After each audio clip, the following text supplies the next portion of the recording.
I am John Parker, a man who seemed to have everything in hand. My wife, Sophia, is a beautiful and talented woman whom everyone admires. Both of us have stable careers in New York. I work in finance, while Sophia is the marketing director at a large company.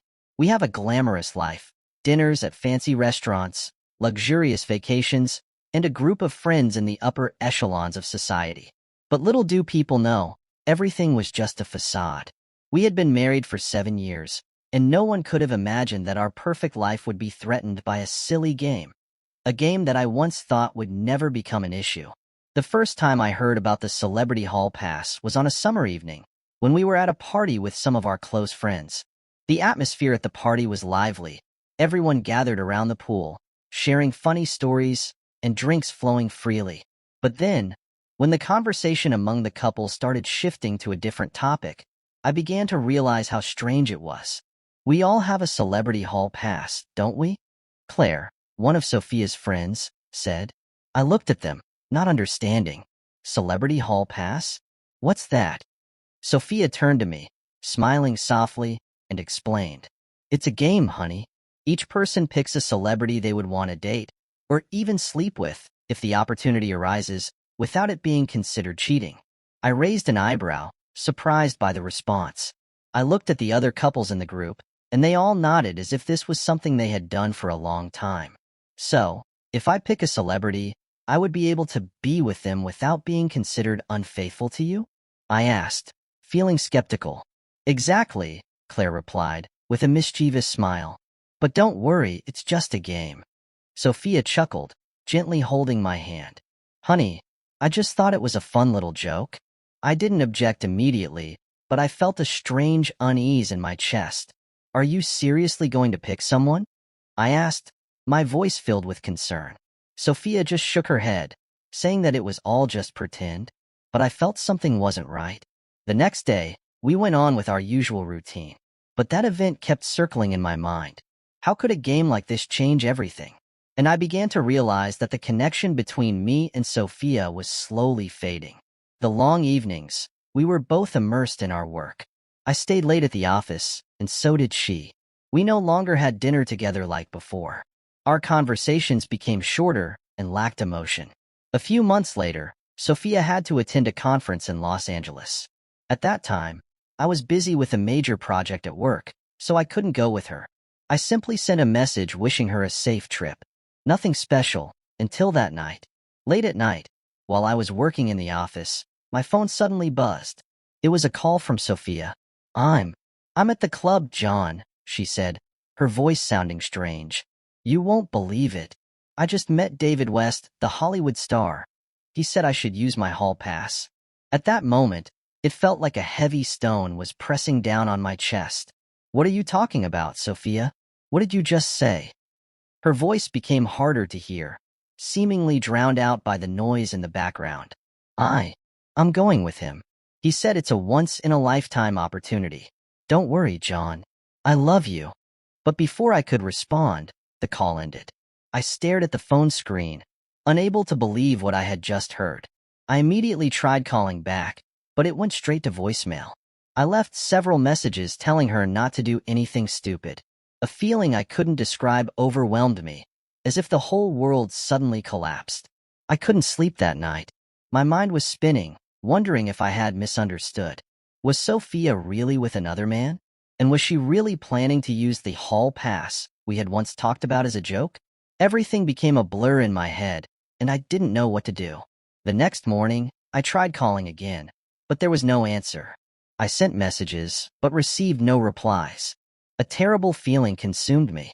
I knew I couldn't just sit here and let the uncertainty eat me alive. I had to get to the bottom of this. I reached out to one of Sophia's friends, Jack, to ask about her. Jack was married to Jenny, one of Sophia's friends, and both of them were attending the conference. Jack said he would try to find out. But what I didn't expect was the call from Jenny that I would later hear, which would be the proof that I no longer had any doubt about Sophia's betrayal. The next day, I couldn't wait any longer. Every minute felt like an entire year. I needed to know the truth, no matter how painful it might be. Sophia couldn't just leave things so unclear. She couldn't just call me briefly, then leave like everything was fine. Why did she have to go meet someone else, especially a famous star, and talk about hall pass as if it were something normal?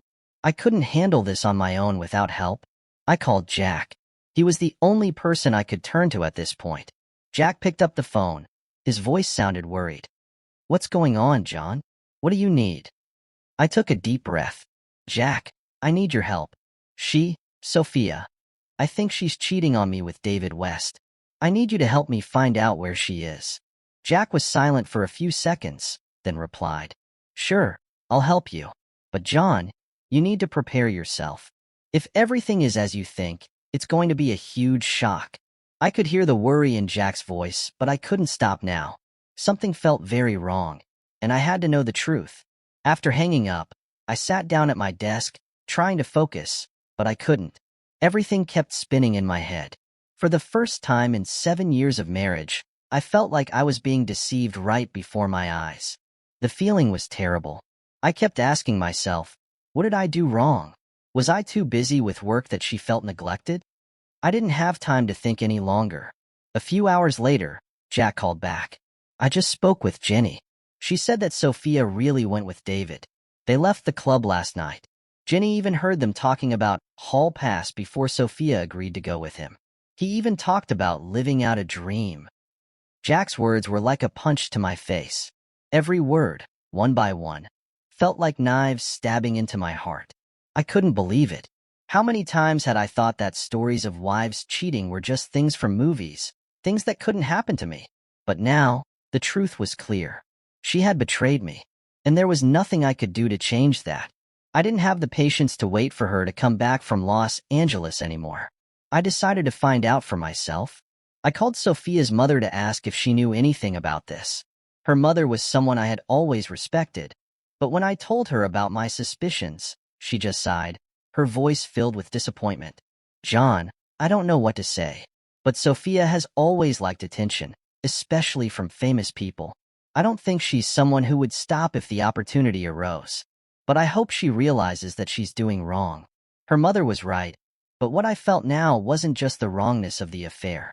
I felt like I had been deceived all these years. No matter what excuse she gave, I couldn't accept it. After discussing with my lawyer, I decided not to let everything slide without any response. I gathered all the evidence I could, recorded calls, messages from Sophia and Jack, and even the conversations I had overheard from Jenny. But I couldn't just stop there. I needed to confront her, and when I did, I wanted to make sure everything was recorded, so that I wasn't just a betrayed man, but a man who would win in this battle. The day Sophia came back from Los Angeles, I knew I had to be prepared. I couldn't let her deny the truth easily anymore. I made a plan and waited. I sat in the living room, tense, my hand tightly gripping the remote for the camera. The garage door opened, and I heard Sophia's footsteps approaching. She walked into the room, her gaze distant, as if nothing had happened. "Hi, John. What a wonderful trip," Sophia said, her voice light, as if everything was still fine. I didn't answer right away, just looked at her for a long time. A cold feeling rose in my chest. "You're back? Can you explain to me, Sophia? Where were you last night, with whom?" Sophia paused, her face showing a hint of surprise, then quickly shifted to a defensive expression. I just went out for a bit. It's nothing." "I don't need you to lie anymore," I said, trying to stay calm, even though anger was rising inside me. "I know what you did. Jack told me. Jenny confirmed it. You met David West, and you went with him last night. What are you planning to do?" Sophia stayed silent for a moment, then looked up at me, her eyes full of defiance. "John, don't make a big deal out of this. It was just an opportunity one couldn't turn down." I walked up to her, unable to hold back anymore. "So, you think I wouldn't find out? We don't have a hall pass in real life, Sophia. What you did is betrayal, and there's no excuse for it." She took a step back, her expression unchanged. "What can you do about it? You can't control me forever. What I did isn't wrong. You can't make me feel guilty." "You don't understand," I replied, my voice breaking. "I've done everything for us, and now, you've destroyed it all." At that moment, I pressed the record button. This video would be the proof of everything. I couldn't let this slip by. Sophia stood there, looking at me as if I were just a loser in a game she had created. She showed no sign of remorse, not a hint of regret. On the contrary, she even seemed defiant, as if I were the one in the wrong, not her. I felt my chest tightening, not because I still loved her, but because this betrayal was so powerful and sudden. The years we had spent together, the memories of our trips, the quiet nights we spent together on the sofa, were now suddenly crushed by this cold truth. She was no longer the person I knew. "You don't understand, John," Sophia said, her voice no longer soft like before. "You're overreacting." That night, I just wanted to be true to myself, to feel free, to feel like I was still a desirable woman, not a wife who always has to worry and take care of everything. Her words were like a slap in the face. She didn't think about my feelings, didn't think about everything I had done for this family. All she saw was her own lack, her dreams that couldn't be realized in this marriage. I took a deep breath, trying to hold back the emotions rising in me, but I couldn't stay silent anymore. "So you're telling me that I'm the reason you did this?" I couldn't stay calm. "You think I don't know what you did? You think you can hide all of this from me?" Sophia lowered her head, looking at her hands, but there was no sign of remorse. "I didn't do anything wrong. It was just a once-in-a-lifetime opportunity. Do you think I could pass that up?" I didn't answer right away, but moved closer to her. I knew what I had to do next. I had prepared everything, and now it was time to face her, to face the truth. "Don't you think what you did was wrong, Sophia? Don't you really see what's happening?" I slowly pulled the camera out of my bag, pressed the button, and aimed it at her. "Everything you just said is being recorded. And what you've done, you'll have to pay for it." She looked at me in surprise. "What are you doing? You can't do this to me. You can't record me and take it out into the open. You don't have the right. You don't have any rights anymore, Sophia," I said, my voice now firm. "You've done something I can't forgive. Now, I'm going to show you what happens when you betray me." I didn't want to see her in pain, but I couldn't stop. Every word, every piece of evidence I had. They would help me settle this once and for all. The next day, I began working with my lawyer, Jessica Cruz, someone I had heard of for a long time. She was known as one of the toughest divorce lawyers in New York, someone who always worked relentlessly and never compromised. She looked at me with a cold stare as I told her the whole story. "John, I understand how you feel. But remember, the evidence we have right now will be crucial. This is not just about infidelity, it's about pride and honor. We won't let Sophia get away with this easily." I nodded. She needs to understand that I'm not a fool. I loved her with all my heart, and now I need to protect myself and our children. Jessica quickly got to work, asking me to provide all the evidence, recorded calls, messages from Sophia and Jack, and even the conversations I had overheard from Jenny. She outlined a clear strategy. We would use all of this evidence to force Sophia to take responsibility for her actions. "I'll work fast," Jessica said, "but right now, you need to be patient. We can't rush. We have to wait for the right moment." I knew I had to follow Jessica's plan, but with each passing second, I felt even more tormented. The images of Sophia happily with David West, the way she talked about living true to herself, kept haunting me. I wondered, was she really feeling regret? Did she realize she had lost everything? A few days later, while I was preparing my next steps, I received a call from Sophia. She had managed to get in touch with me. "John, I want to meet you," she said over the phone, her voice soft, and she seemed like she was trying to reach out. I didn't respond immediately. My heart was in turmoil. I could sense the worry in her voice, but was it real, or was it just a trick to soften me up? I couldn't let my emotions take over anymore. "I'll meet you, but you have to prepare for what's coming," I said, my tone calm. We decided to meet that evening. I didn't know what her intentions were, but I was mentally prepared. I couldn't let myself be deceived again. The meeting took place in a fancy restaurant, a place where Sophia and I had many beautiful memories. The atmosphere in the restaurant was really different, cold, no warmth whatsoever. We sat across from each other, and I could see the worry in her eyes. But I couldn't wait any longer for the truth. "John, I'm sorry. I don't know what to say. I didn't think it would go this far. I didn't think I could hurt you this much," Sophia began, her voice a little choked. I looked at her, not saying a word. Anger was rising in me, but I couldn't let that anger cloud my judgment. What have you done to us, Sophia? Do you think you can come back and everything will be the same? She stayed silent. I could see her trying to find words to justify herself, but I didn't need any more explanations. You can continue living with David, Sophia. As for me, I'll move on, but I'll never forget what you've done. I stood up, without a word of farewell. As I walked out of the restaurant, I knew I had made the right decision. Life wouldn't be easy, but I wouldn't let myself be hurt any longer.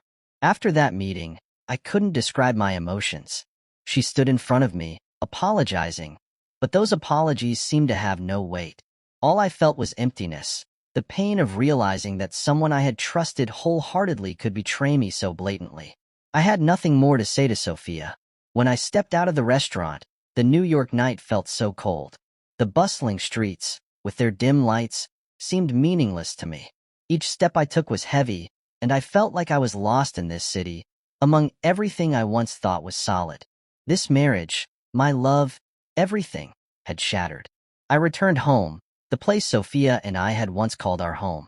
Everything here was now just painful memories. I walked into the living room, seeing the sofa we used to sit on together, the coffee tables, the small items we had chosen together.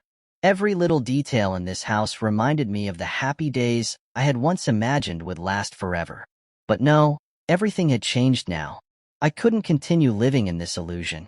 The next day, I decided to enter a battle that I knew wouldn't be easy. I called my lawyer, Jessica Cruz, and asked her to prepare everything necessary for the upcoming legal battle. I couldn't let Sophia escape this. I couldn't let her continue treating this like a joke. Everything had to be settled once and for all. Jessica was determined when she received my call. John, I understand. We're not stopping here. I'll make sure all the evidence you have will be presented in court. It felt like a new strength was rising within me. Even though everything was still very complicated, at least I knew I was heading in the right direction. I couldn't let Sophia avoid responsibility. I couldn't let her keep living in this lie. She needed to learn the lesson of what she had done. The next few days, I spent all my time working with Jessica, preparing for the battle ahead. Every document, every piece of evidence had to be prepared meticulously. The recordings, the messages, the pictures, and the video. All would be weapons I'd use to prove that I wasn't wrong. I remembered that day, when I recorded the conversation with Sophia, when she admitted everything without hiding anything. We might not need all of this, but I didn't want to leave anything out. The tension grew as we prepared for the trial. Every time I saw Sophia, I felt a lump in my throat. She seemed like a stranger, a foreigner standing before me, no longer the person I loved, the person I had shared my whole life with. In my eyes, she was no longer the Sophia who loved me, but someone who had destroyed everything. As the trial day approached, my mind couldn't stop thinking about everything. This case was not just about divorce, it was about betrayal, about honor and dignity. But I couldn't just let everything pass by like a breeze. I had to fight, not just for myself, but for the children, for everything I had built with Sophia. This wasn't just a legal battle, it was a fight for justice. Finally, the day came when I had to face Sophia in court. I felt like my heart was made of stone. As I entered the courtroom, I saw her. She no longer had the confidence, no longer that defiant look from before.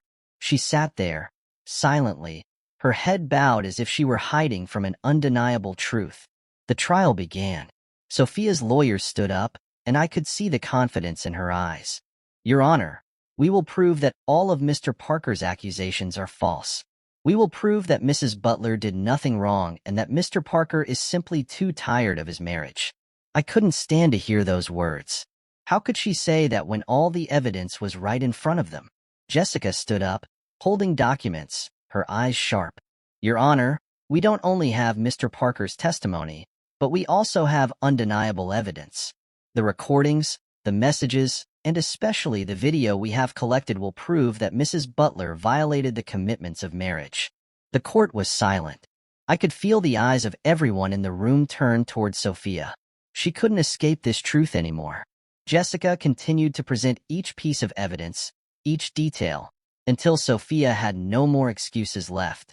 Finally, When the images of her with David West, her proud confessions about the affair, were presented as evidence, I saw her stagger. Sophia tried to remain calm, but I could clearly see the fear in her eyes. She hadn't expected me to go this far. The clear evidence couldn't be denied anymore. I turned to look at her one last time, my eyes cold. You think everything will just go away, Sophia? You think you can destroy everything and keep living without consequences? She remained silent, no answer. Now, everything was clear.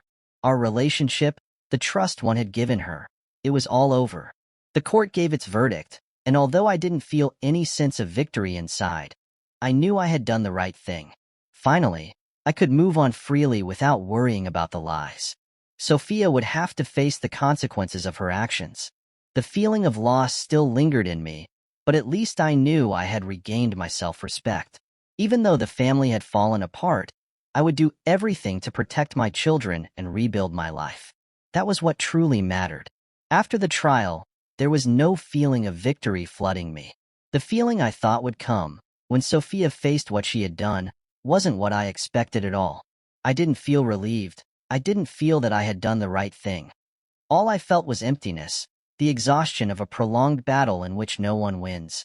I left the courthouse with a heavy heart, as though I had no strength to go on with a normal life. The memories of Sophia, of the family, now were nothing but pieces that could never be put back together. We tried our best, but it seemed that fate had decided everything. At this point, I had only one goal: to protect my children and ensure they wouldn't suffer any negative effects from this battle. I decided to take them back to my hometown to live with my family, away from the conflicts in the city, so they could have a peaceful and stable life. A week after the trial, I returned home after a long day at work. The coldness enveloped this house. Many days had passed, but I still hadn't cleaned up Sophia's things. Everything remained as it was, as if she had just stepped out and hadn't come back. I looked at the sofa where we used to sit for hours, talking about future plans, dreams of a perfect life. But now, all those promises were just lies. I couldn't erase those memories, but I knew what I had to do. My phone suddenly rang, and I knew immediately who it was. It was Sophia. She had tried to contact me over the past few days, but I had always avoided her. Today, I decided to answer the call. Although I knew nothing could change, I still wanted to hear what she had to say. "John," Sophia's voice came through weak. I'm sorry. I know it's too late, but I don't know what to do anymore." I didn't respond right away. I felt the anger, the pain from the battle we just went through rising up in me.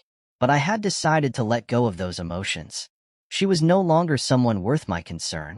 "You think saying sorry can fix everything, Sophia?" I interrupted, my voice no longer angry, but chillingly cold. "You've done something that can't be forgiven. You betrayed me, and now you're here apologizing to me. You have no right to." I could sense the tremor in her voice. You're right. But I really didn't know how wrong I was until everything fell apart. I didn't want to lose you, but I did. A storm of emotions flared up inside me, but I fought to control them. "No, you don't understand. You didn't lose me. You left me. You walked away from everything we had built. You may regret it, but it's too late to turn back. You chose this path, and now you have to face the consequences."